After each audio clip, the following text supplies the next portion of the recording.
Alright mga kaibigan, at kung nakikita nyo, nakuha ko na ang nag-iisang Rimuru, Lord Rimuru mga kaibigan.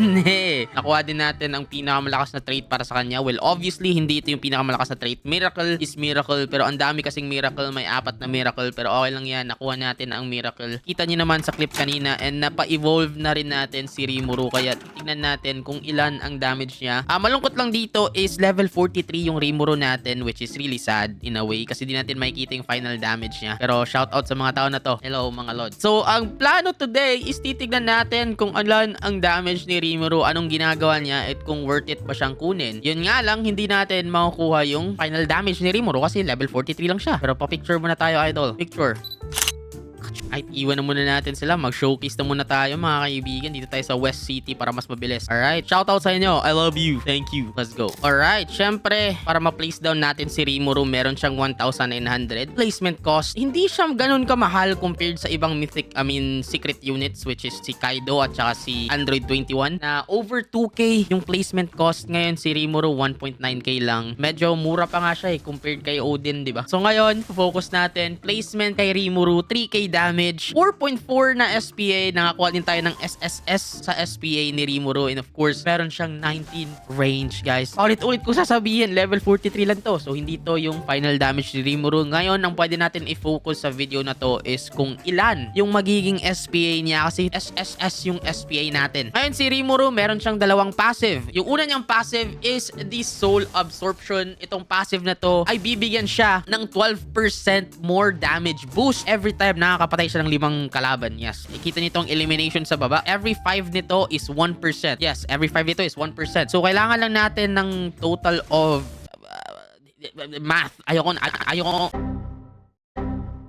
Yes, kayo nang bahalang mag-calculate. Basta yun ang kailangan natin, okay? So, ang isa niya naman na passive is yung Demon Lord, kung saan nakakakuha siya ng 25% damage boost pag ginamit natin ng 10 beses yung special ability niya. So, mamaya, ma-unlock natin yung special ability ni Rimuru pag in-upgrade na natin siya. Kaso, anong ginagawa ko? Ang ginagawa ko sa buhay ko, pre? Hindi ako nag-upgrade ng Bulma. Wait lang, mag-upgrade lang tayo ng Bulma. Ayan, upgrade tayo, mabilisan. Auto-upgrade natin. Pinaka-the best na feature sa game na to is auto-upgrade. Syempre. Ayun, habang nag-upgrade yung mga farm units natin, yun nga, Rimuru, ito yung pangalawa niya na passive. And mawawalan din siya ng 7% na SPA. So, kita natin yung SPA niya. Dahan-dahang nauubos. Kita nyo ba yan? 440 na lang. 4.40 na seconds lang. Napakagaling. Ngayon, Rimuru, ito din yung cosmetic ni Rimuru. Meron din siyang kasama cosmetic. So, yung suot ko ngayon, yan yung cosmetic ni Rimuru. So, kung meron kang shiny version, di ko alam kung anong magiging itsura ng shiny Rimuru. At kung meron ka bang shiny Rimuru, sabihan nyo ako. Sendan nyo ako screenshot. Hinggitin nyo ako para ganahan pa akong summon, baka makakuha ako ng shiny eh. So, balik tayo kay Rimuru. Pababa ng pababa yung SPA niya. Bababa na to 3 seconds siguro to. Magti 3 seconds na mga kaibigan. And kahit hindi siya shiny, napakaangas niya, oh. Sheesh! May belt. Kamukha niya si, I don't know, napanood niya yung anime, pero yes, di ko alam kung sino kamukha niya. Basta yun na yun.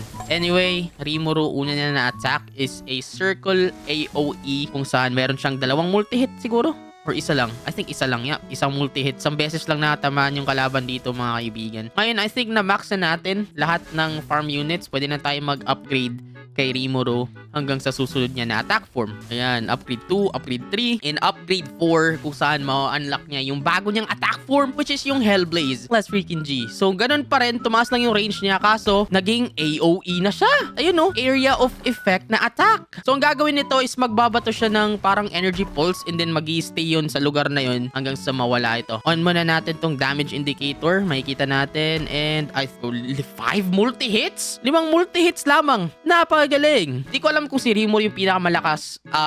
It's still a debate kung si Rimuru ba yung pinakamalakas or mas malakas si Kaido. I think Kaido sa placement is 4K yung damage. So, who knows? Siguro si Kaido mas malakas kay Rimuru kasi mas mahirap kunin si Kaido compared kay Rimuru, which is nasa banner lang. Pwede mo siyang makuha anytime. Basta level 15 ka. Anyway, upgrade na natin si Rimuru, guys. Upgrade natin siya to upgrade 6 kung saan ma-unlock niya ang Gluttony, the hybrid attack. Dito sa attack na to, magiging cone AOE si Rimuru, and magiging hybrid siya tulad ng sabi nung ability niya. So yung hybrid, ayun no, naging hybrid na siya dito. Ibig sabihin ng hybrid is nakaka-atake na siya ng both ground and flying enemies, which is really nice para sa mga maps tulad ng Skypea Island. Yun ba yung map? Basta yung One Piece Island na may mga flying enemies na rin na kalaban. Pero yun nga lang, kailangan natin i-upgrade si Rimuru to upgrade 6. So, dapat pala, dala ko si ngayon, no? Kaido ngayon para ma-compare natin silang dalawa. Kasi si Kaido, alam ko, pag place down mo si Kaido, na agad siya? Hybrid unit na agad siya. So, pagkalapag mo pa lang kay Kaido, aatake na agad siya ng mga flying enemies or flying na kalaban, no? Mga air units kung tawagin. Anyways, upgrade na natin si Rimuru sa upgrade 8 kung saan ma-unlock niya ang bago niya na namang ability, yung God's Wrath Megiddo. Shish! Alright, so dito, ma-unlock natin yung ability ni Rimuru. And I think wala na siyang, na max wala si Rimuru, wala na siyang upgrade. Ito na yung max niya, 4.76 SPA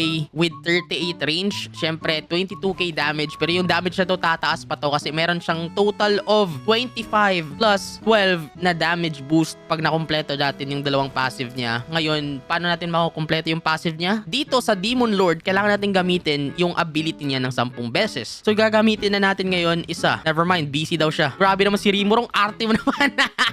Busy daw siya eh.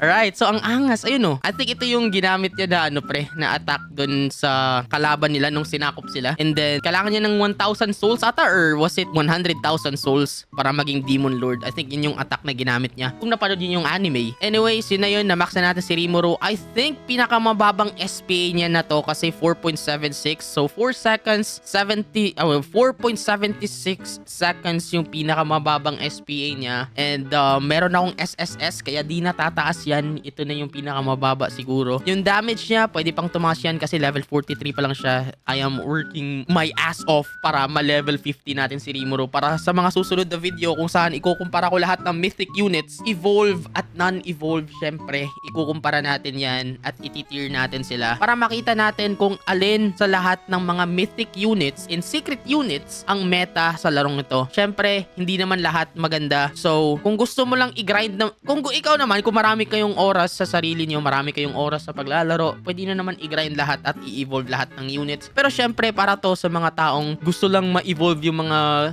units na malakas and magagamit nila kahit mag-update or basta yun na yun, okay? Anyways, yun na yung, ito na si Rimuru guys. Ano bang masasabi niyo kay Rimuru? Napakaangas na unit. Kung gusto niyo mapanood kung paano ko nakuha to, na-evolve, panoorin niyo doon sa main channel ko. Kaso dugo ilong muna tayo kasi mag-i-English ako doon. Kasi ang daming nagre-reklamo. Pag hindi ako nag-i-English, di daw nila maintindihan. Okay, anyways, salamat sa panonood. I love you. Thank you. Bye-bye, peace, babush. Huwag kalimutan gamitin ng Star Code Vanilla pag bibili ng Robux. Sabihin mo sa mama mo. Okay, thank you. Let's go.